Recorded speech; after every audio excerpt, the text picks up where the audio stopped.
Next up, I'd like to invite Mr. Dore Dodla. He's the founder of a company called iMoff, which is based out of California, uh, which I believe he recently exited. iMoff. And apart from that, he's been engaged in the area of technology for decades now. He's probably seen the rise and fall of many technologies over the years. Uh, he comes with a wealth of knowledge in the area of technology, and I'd like to invite him to speak about chatbots because I believe chatbots are going to uh, the middle class in India, so to say, the consumer middle class emerged because of the call centers that moved into India, and I think they'll all be soon disappearing thanks to chatbots. Turned into an LLC called Technology Strategies. So that's basically one. Hi, how is everybody doing? They've been like sitting through a lot of these talks and must be kind of tired. So how many? Let me. I'm just going to. It's kind of a. Oh, so I'm going to talk about chatbots. We've been building one, a couple of them for the last 6 months. So I'm not by any means an expert, but I track the industry. I track basically technology trends, and this is one of those trends that I think are important. So I'm just going to like talk a little bit at a very high level, but there is no problem in diving deep into the low level because I was not very sure about what will interest the audience. So I thought I'll talk about it. We'll look at it from three different angles. We'll look at chatbots as things that kind of like similar to apps in some sense. We'll look at chatbots as some kind of a technology, enabling technology, and we'll look at chatbots as a trend. And so it's all mixed up because broad terms being used with chatbots. Okay. You can contact me by Gmail, askdore@gmail.com. It's mostly for startups to ask me questions, and actually created it for students. That's my Twitter account. I don't carry any cards, so don't come and ask me for any cards later. Um, I didn't do that. Okay, I pressed the wrong button, so I did do that. First, a few questions. Um, what messaging platforms do you guys use? WhatsApp. Oh, super. WhatsApp. Okay, I use that too. Yeah. Live chat. What else? Messenger. Facebook Messenger. Yeah. Anything else? iMessage. Okay. What else? File. Okay. Telegram. Anybody? Slack. Well, Slack is not really a chat bot, but a messaging app, but it's getting there. When did you first hear of bots? Google Allo. That is just recently. Yeah. Okay. 6 months ago. What did you hear about? Bots is coming, and that is Facebook bots and all that. Okay, so you know that Facebook is getting into bots. Bots are coming. Bots are coming. They're going to take over everything. Yeah. Yeah. Siri. Oh, yeah. Correct. Siri. How can we forget Siri for Siri, Allo, and Cortana? You can't get away from it, right? So that's so. But do you know really these chatbots have been around for a couple of decades? Okay. Huh? IVR systems more or less. Yeah, but they're not as interactive as you'd like, unless you want to press buttons and stuff like that. I'm talking about actual chatbots with some semblance of intelligence. We were prototyped long time back. Anybody heard the term ELIZA? It's an MIT project several years ago, right? And then there is one called Alice that I've been playing around with for about 10 years. It has something called AIML, Artificial Intelligence Markup Language. That's a wrong name because there is no artificial intelligence in it. It's just a markup language. I think that's a better name. There are chatbots based on that. There's a platform called Pandora Bots. There's a whole bunch of things. So there's a screen that we fill up with all these different types of ecosystems. So, how many apps do you use daily? Just throw out some numbers. 2, 10 daily. Use 10 apps. You must be a very, very busy person. 3 apps. 4 to 5 apps. Okay, we have the whole spectrum from 2 apps to 10 apps. Okay, and some of them happen to be what? Email clients, right? Email, WhatsApp. Okay, and then any kind of a browser. Okay, Facebook, right? Maybe Twitter. If you so when you start looking at it, how many do you think can fit on your phone? How many can you keep on adding more and more? There'll be Instagram and a whole bunch of things, right? So you're going to have a whole bunch of apps, but you'll start using some of those.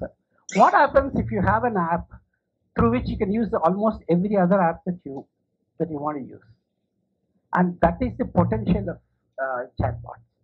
And we'll talk about that a little bit more.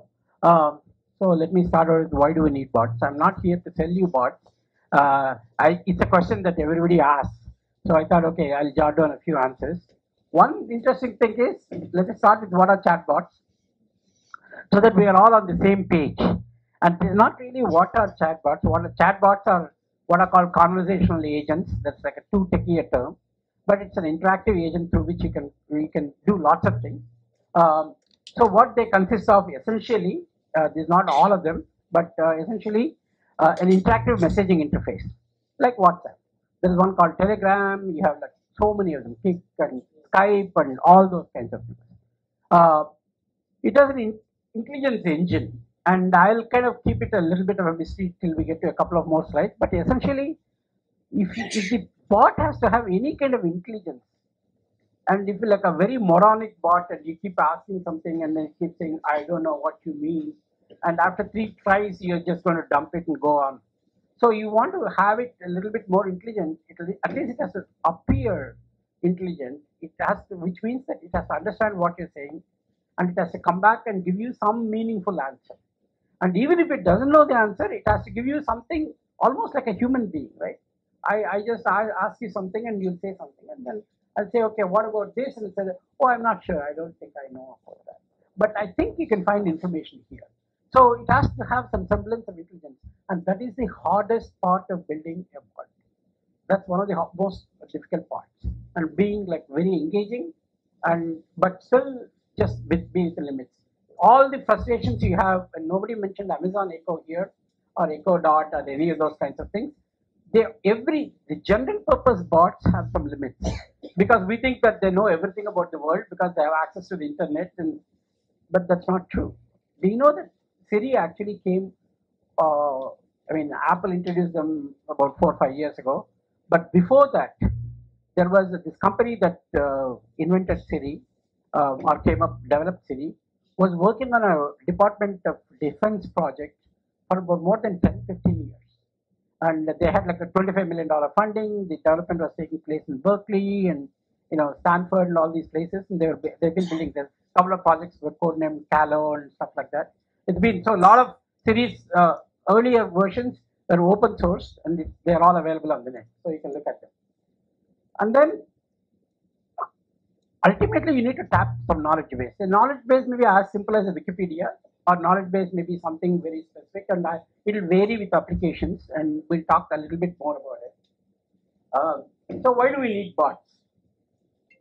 Bots can be very easy to use. The most natural interface to human beings is to just conversation. So I'm standing here talking to you, and same thing, you can ask me a question, I'll give you an answer. Chatbots are no different, except that one of us is replaced by a bot.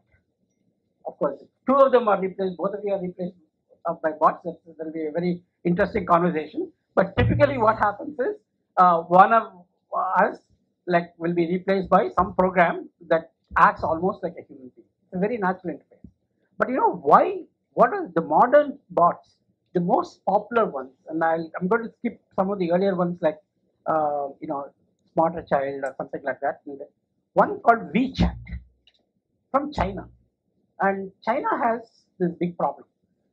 There is a mobile revolution, so everybody carries a phone, and we do a lot of work just using phones. In fact, for many of the conferences, I don't even carry a laptop anymore, because I can take notes on my phone, I can listen, I can record if I like a talk, I can do email, I can tweet, I can do everything pretty much. So why should I carry a bigger device? I just carry a small, smarter device. And then what happens is the interaction capabilities of this device is kind of limited. It doesn't have a big screen. What is the most natural interaction?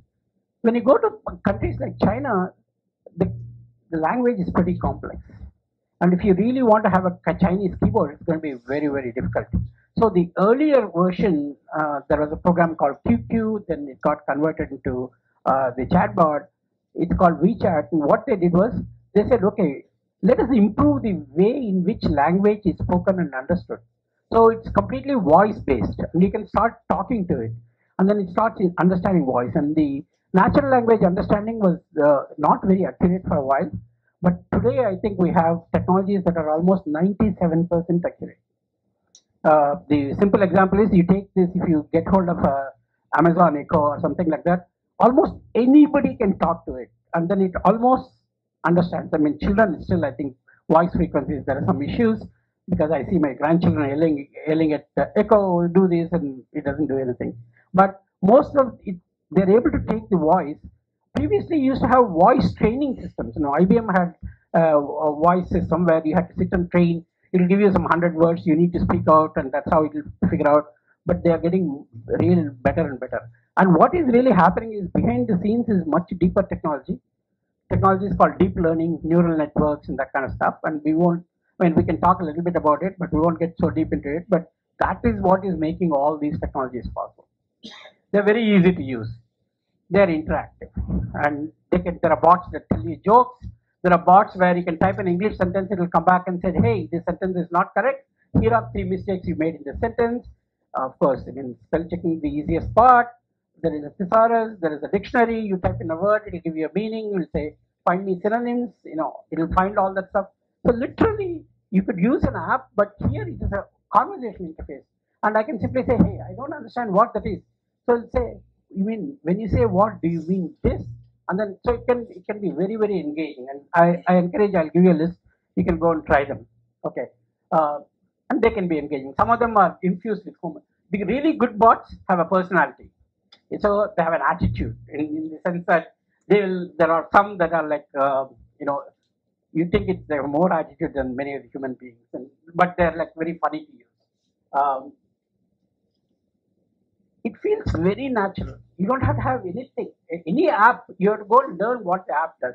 There's a menu, of course, many of the apps are getting to be very similar, so you can literally predict how to go and use it, but still you have to learn. With this, nothing. You can either speak or you can type, and it's a natural to text, and that is basically what happens. Okay.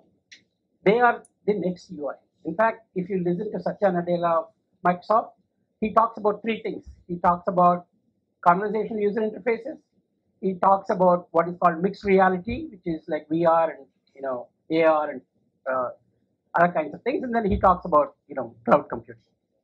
And these are all they're all kind of interrelated. I mean, they talk about AI and ML and data science and a whole bunch of things.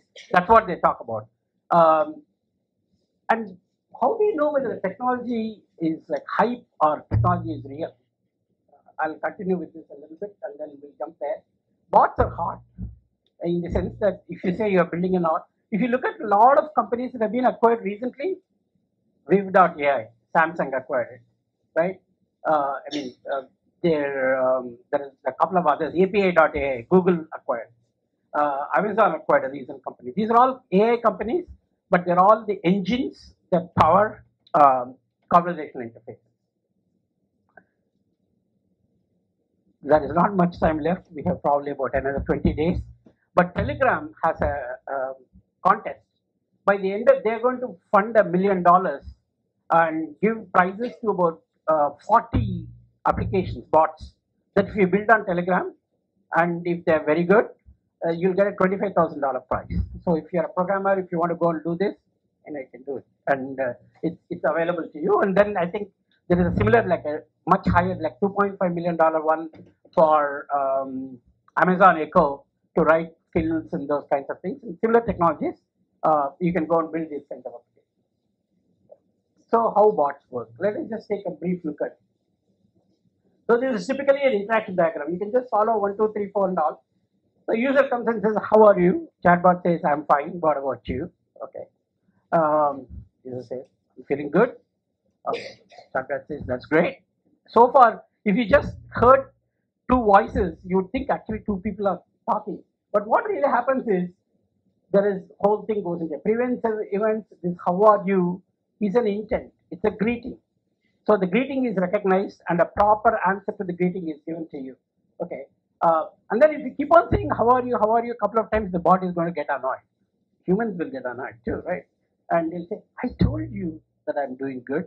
So now it's a little bit of a tinge of, you know, some level of irritation or, annoyance can be shown there. I've told that, I said that. So this repeated input found. So there are nice, interesting patterns. So they work very, very simply. They have a bunch of patterns. They observe the patterns in the input and then take these patterns, they map it, and then they generate answers, and then they come back. And so let us look broadly at technology. I don't know how this. So there is a user interface. There is a natural language processor.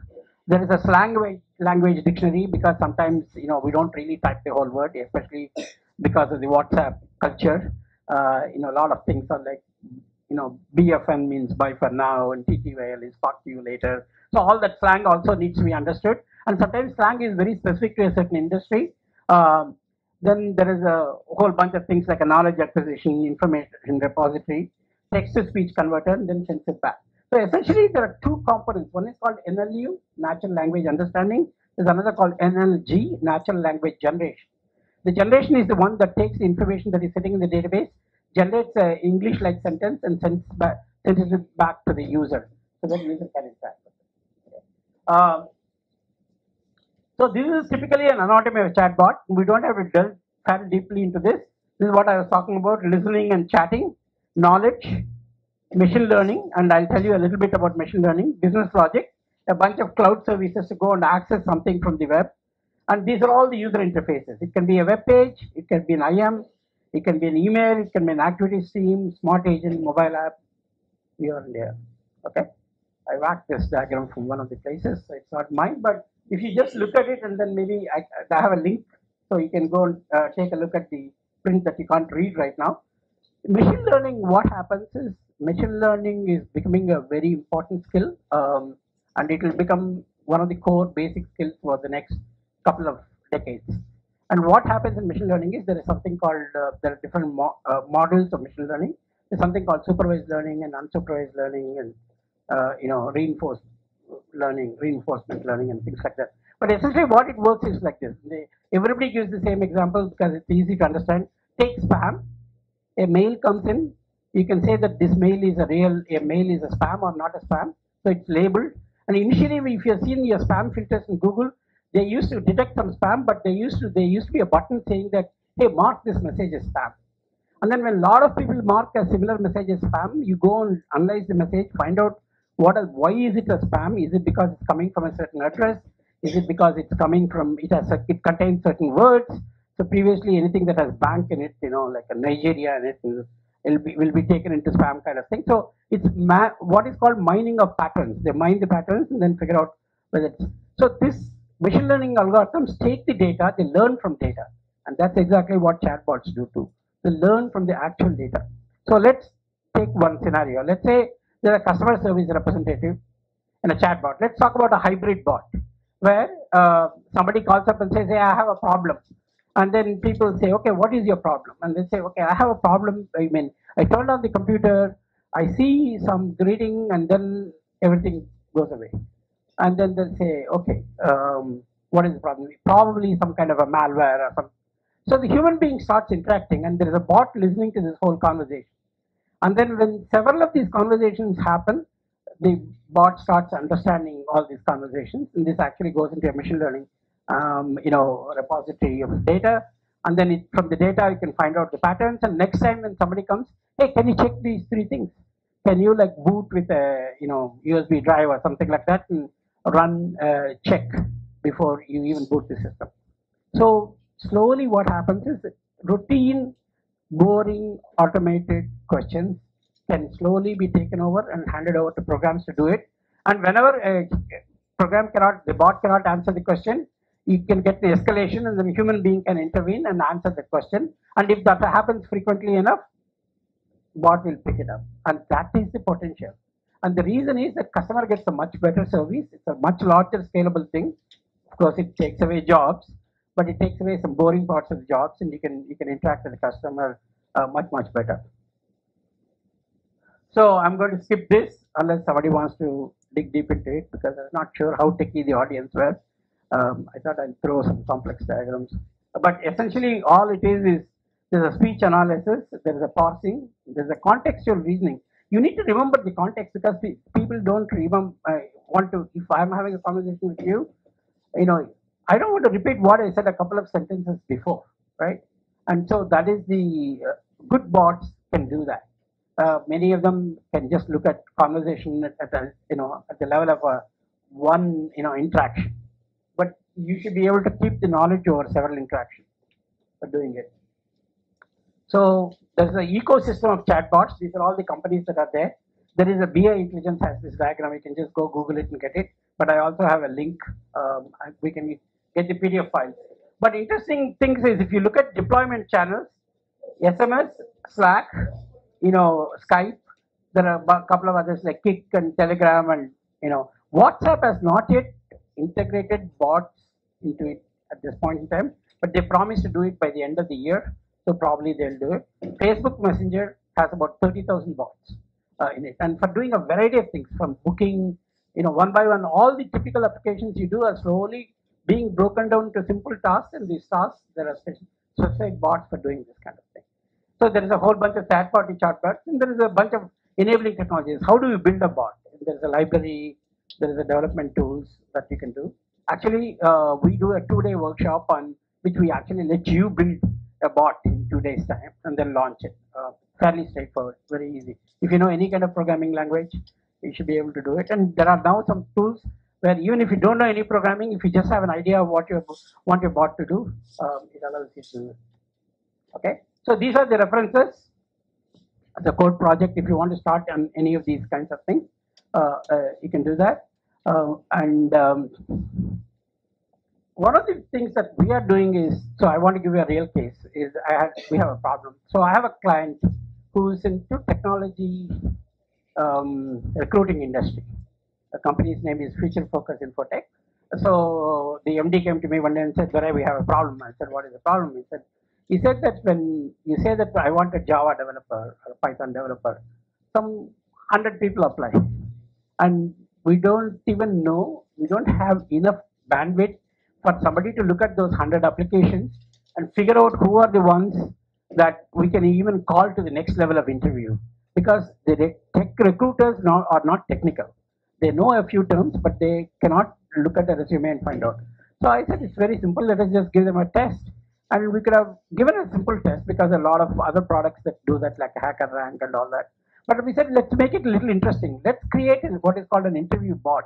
So just scan their resume, look at all the things that they mentioned they know, look at the ones that they mentioned that they know very well in their project, experience, then pick those skills, and then we already have a database of questions, So from that, generate a specific interview, and then which is different for every person, send them a link. When they go and take the test, we will ask 3 different types of questions. One type of question is what is called typical multiple choice questions, the MCQs, simple questions. Then we give actually coding questions. So they have to type some code. We give them a problem, they have to type some code, and that has to work very well. And the third type of questions is, we looked at the resume and they said we used, web framework, Python, Django somewhere, and say, oh, what did you do with it? And what were the challenges in this? And so we try to be a little bit more specific to their resume, start giving these questions. And if these guys actually did the projects and actually know the coding, first of all, when you send them an interview link, out of 100 people, 80 people follow up, only about 20 people. So the first level of filtering has taken place. The next level of filtering that takes place is that, out of this 20 people who take the test, maybe 5 or 10 or and that 2 or 3 people might have cheated. They might have asked a friend to take the test, and doesn't happen very often, but it may happen. So what you do is you bring them in for the next level. But for the first level of screening, you can reduce the number of people you have to deal with without even anybody looking at the resume. So that's an interesting use case, and we found that can reduce the amount of noise very much, and then you start going through deeper process of interviewing, bring them in, ask them to explain the code that they wrote, or ask them to ask deeper questions and stuff like that. So we're going to launch it by the end of this month. Hopefully, it'll work doing it. So then once we started doing it, we did a lot of research. The difficult part was the AI engine, so we went and used Microsoft has one called LUIS, LUIS, Language Understanding Intelligence Service. So we started using it. Then we found this thing called API.ai, which Google bought eventually. So we started playing around with it. Then once we started looking at all these AI engines, there are lots of interesting things you can find from them. We created a meetup group called Build a Bot, and then we start teaching or doing 2-day or 1-day workshops on how to build bots to people and see, so that they can participate in these competitions and all that. So if you are interested in any of these, you can shoot me an email and I'll send you the link. That's it. Questions?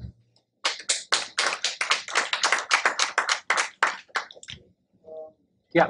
What do you think are the points or things that you're concerned about with regards to chatbots and conversational UI? Yeah, they are very difficult to build right. So you can frustrate the user very, very quickly.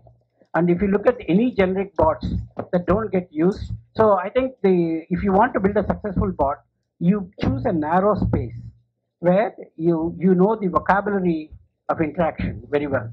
So the best way I will do it is, if you're going to build a customer service bot, first I'll take your frequently asked questions that you already have on the website, train your bot with all those questions and answers. So there'll be no different than going on your site and searching it, and just change your FAQ page to your bot. So incrementally try, but the problem is this, that the AI is very difficult to do right, because the context, see, humans have the phenomenal ability to infer a lot of things by things that are said and unsaid, right? And they're very, very good and of course, bot cannot watch body language, even though we are trying to do some interesting things, like if people do swear words a lot, and first thing is that the moment they know it's a bot, they try to first see how I can break it. So they cheat. So we gave it to a bunch of students. So our first problem was this, right? We said, hey, we're going to give you an interview. Are you ready? And what do we expect? As a programmer, I expect people to say yes, are ready. So we coded this thing. Somebody says yup. Somebody says yeah. Somebody says not really. Okay. So you need to take all these expected input and infer something from there, and that is what the AI engines do. This is what is called the intent. You need to mine the intent from the responses, and that is difficult to get right. But the problem is that unless you expose to users, you are not going to get it right, and then the users get pissed off if you don't get it right. So initially you'll have a problem. There are other kinds of interesting problems, like the one with Teo that Microsoft had. They created a Twitter bot and put it out on people, and then let it train, and then within few, like hardly a couple of hours, the thing, it was saying all bad words and racial slurs and comments and all that. Because it was machine learning was learning seriously from, and when you put something on Twitter, you know what happens. So there are a lot of people who like to play around with it. So follow-up question I have is, so we tried building a bot. The most difficult thing to achieve was the context setting, and I know that even Siri is not able to do that. Yeah. And Google Assistant to some extent is able to do that. So how, with your experience, how have you been able to solve that issue? So I don't know whether we solve the issue. We'll know when we give it to a lot of hands. But a couple of things we noticed. Look at Google. The amount of data they have is just phenomenal. They have the entire web. They scan the web for the search engine. All the data is sitting in there. They can mine from there. So for example, even predicting what is the next term that is going to be used when a user is going to type a term, that is how do you handle spelling mistakes? They already have an algorithm, right? Because it'll say, did you mean? And they'll come back with it. So the advantage of Google is that they have huge amounts of data. Apple does not have that advantage. So Siri is a little bit at a disadvantage. But Facebook has the advantage. Facebook will, because all the interactions, including all the slang and all the bad words and all those porn, everything is, the whole data is available to them. So they'll be able to go and use it. So that is it. Yeah. So we deployed, one of our members is building a bot. So we deployed it in our Facebook page. We never got a kind of a reference back, like what kind of questions were answered, is there anything where we as users, meaning who deploy the bot, get that information that what kind of questions were answered by the bots? Yeah, actually, did you buy this product from somebody? No, it was a member who was building it and we tried testing it. Okay, so what we do is exactly what we want to know. What are the interactions with people? Are people cursing the bot? So there are some interesting articles on the most popular question people ask is, "Are you a real human being?" Okay. Second thing is, "Are you a boy or a girl?" Okay, and then based on that they will modify their questions. So they're like typical, and they found that between 16 to 24 age guys are the ones who are likely to bug at this bot. But leaving that apart, we log every interaction, every word type, every sentence type, every response we give, every time we failed. And then we keep these log files and all the failed ones generate alerts.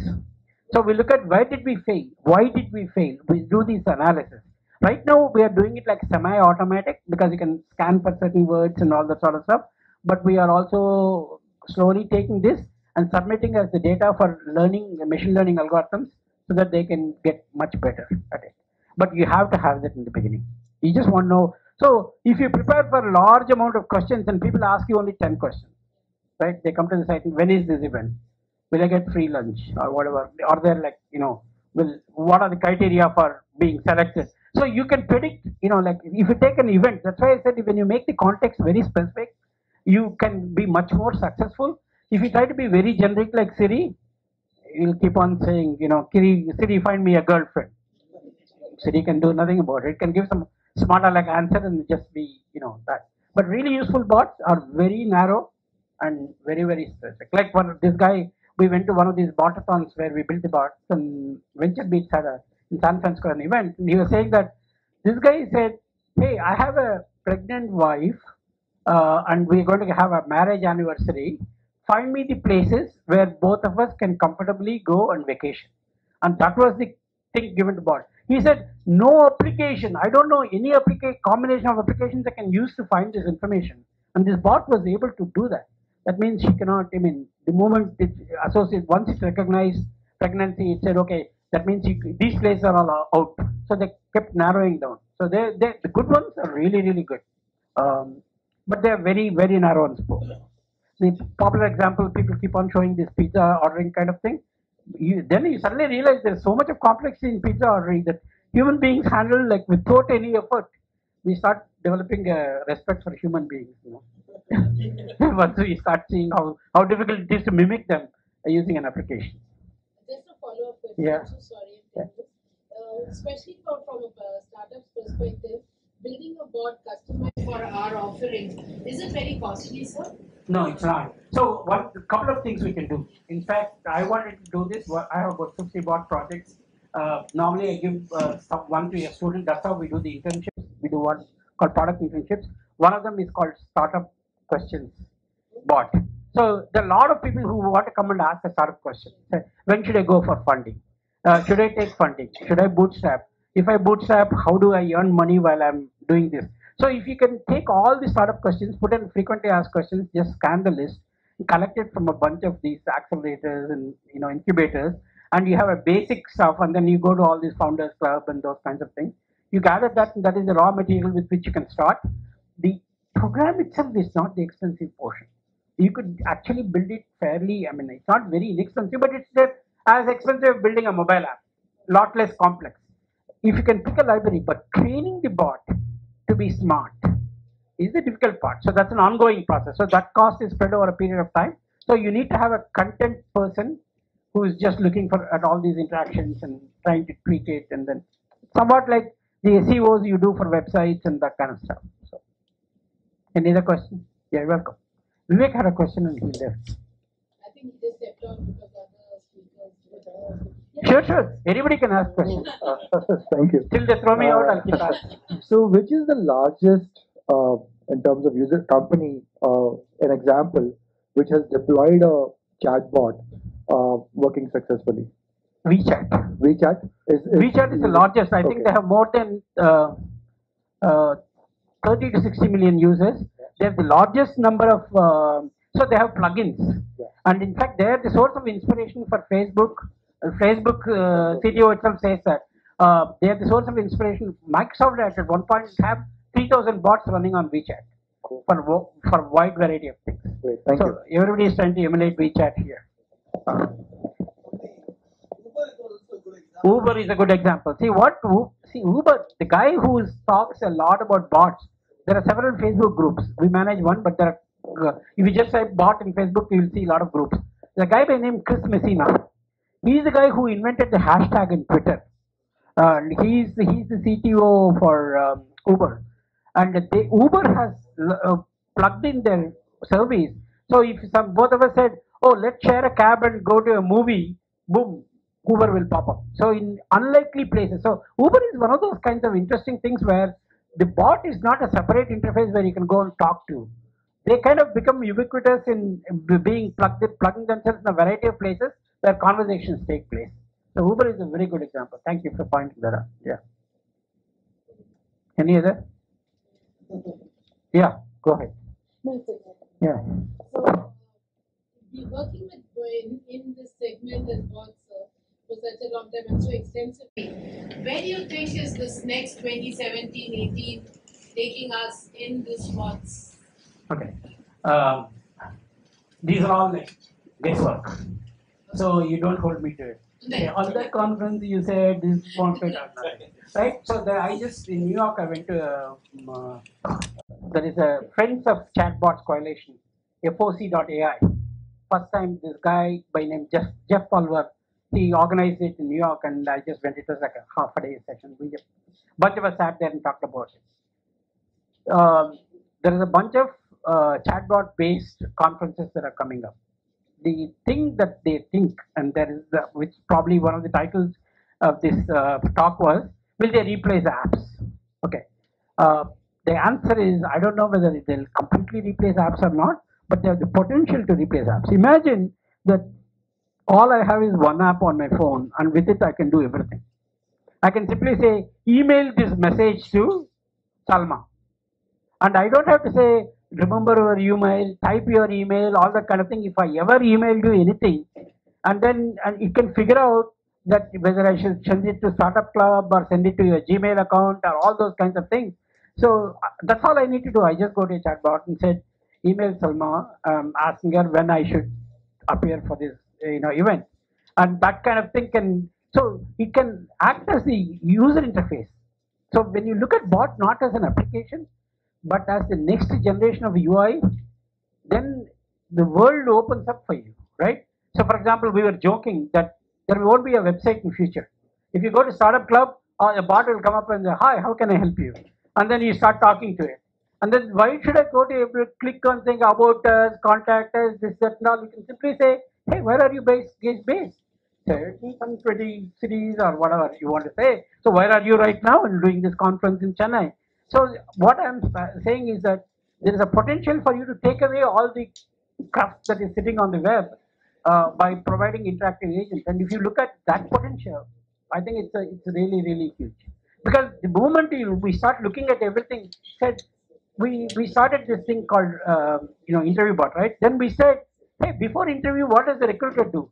They take up a phone and said, hi, are you still, they go to Monster or something and get their resume. They said, hi, are you interested in a job? We said, why should a human being do it? We write a bot to go pull out links from man and then ask, hey, are you interested in a job, in a voice conversation? They said, no, get lost. Then we don't have to bother them. And then, no, yes, I am interested. Then you can elevate it and bring it to a human being. So they can act as a kind of filters for lots of things. They can act as a replacement for websites. They can act as a replacement for apps, all that stuff. Next speaker is here. Okay. All right. I have one. You can come and demonstrate it. We're going to have lightning talks and all that stuff. Okay. Thank you very much.